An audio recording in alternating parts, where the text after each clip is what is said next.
To the honorable members of the Nebraska Legislature, Nebraska Attorney General Mike Hilgers, and the Federal Bureau of Investigation's Public Corruption Unit. As a concerned voice in Nebraska's media landscape, speaking under the safeguards of the First Amendment, we write today not as accusers in a courtroom, but as watchdogs compelled to shine a light on actions that erode the very foundations of our state and nation.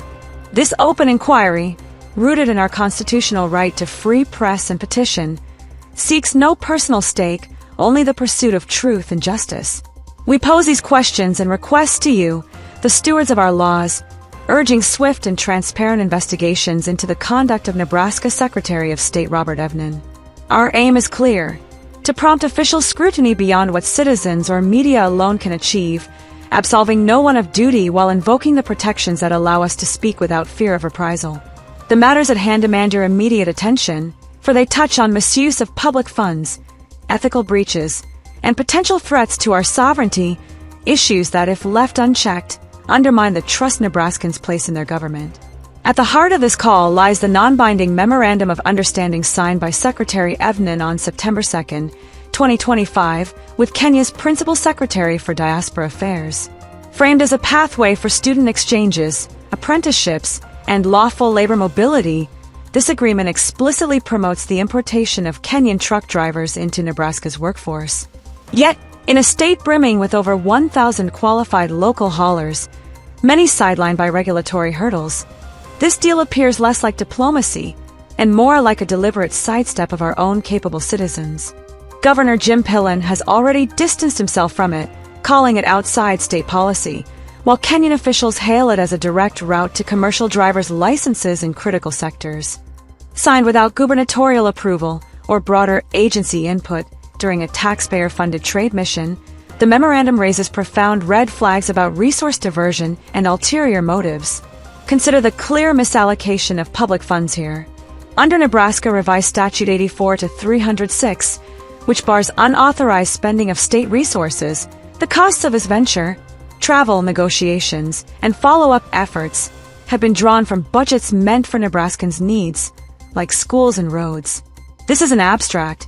It's a potential felony of theft by deception, carrying up to 20 years in prison if audits confirm even modest waste. Why funnel money across oceans to recruit foreign labor that could undercut local wages by 30 to 50%, as we've seen in other importation programs, when our own workers stand ready? This isn't just poor judgment, it's a betrayal of fiscal stewardship demanding a full accounting from your offices.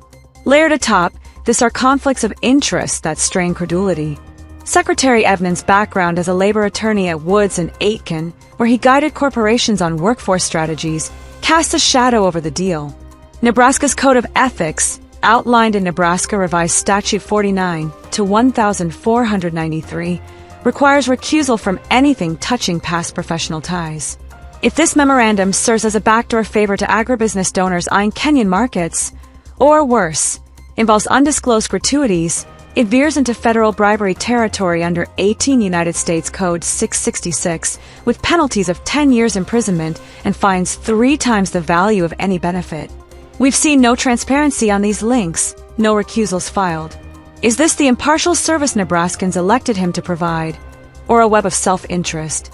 Your investigative powers are essential to untangle it. The memorandum's deeper peril lies in its potential to undermine Nebraska's sovereignty. By easing unvetted migration from a nation with histories of anti-Western tensions, it risks importing not just workers, but discord, straining schools, roads, and communities ill-prepared for such shifts. While not yet proven, this flirts with sedition under Article 1, Section 14 of the Nebraska Constitution, which guards against aiding enemies of the state. If corporate players like Werner Enterprises lurk in the background, as whispers suggest, it could swell into racketeer-influenced and corrupt organizations act violations under 18 United States Code 1962. These aren't hypotheticals. They're patterns echoing decades of labor schemes from Mexico northward. We ask you to probe whether this is isolated folly or part of a larger erosion of our heartland's cohesion. This isn't Secretary Evnen's first brush with questionable calls.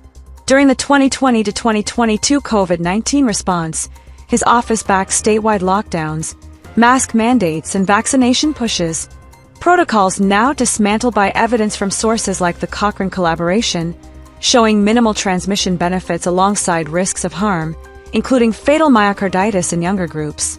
As the overseer of SAFE, polling amid these restrictions, he helped enforce measures tied to federal grants his office managed, contributing to Nebraska's excess deaths and economic scars. Under Nebraska Revised Statute 28-904, this reckless endangerment could qualify as a misdemeanor up to 1 year per proven harm. And by amplifying overstated efficacy claims, it edges toward wire fraud under 18 United States Code 1343. His silence on retracting these, unlike forward-thinking states, speaks volumes about accountability. Rumors of broader financial entanglements only deepen the unease, though unproven. A thorough review could clarify if they tie back to state coffers. Nebraska Legislature, your role under Article 4, Section 5 of the state constitution is unambiguous. You hold the sole power of impeachment for high crimes like treason, bribery, or misdemeanors in office. We urge you to form a special investigatory committee, perhaps through the clerk of the legislature at nebraskalegislature.gov or by contacting Speaker John Arch, to draft articles based on these facts. A simple majority impeaches, the Supreme Court then weighs the evidence. Past cases, like the 1871 ouster of Governor David Butler, show this works when resolve is there. Don't let session adjournments delay. Convene now to protect our unicameral's integrity. Attorney General Mike Hilgers, your criminal bureau stands as Nebraska's front line against such abuses. With expertise in multi-agency probes, from child protection to Medicaid fraud, your office is primed to audit the memorandum's finances, subpoena records, and convene a grand jury for theft or bribery charges. Reach constituents through ago.nebraska.gov or the hotline at 402-471-2683. We've seen you challenge electoral overreaches before. Act here to safeguard public safety and fiscal health, as your mandate demands.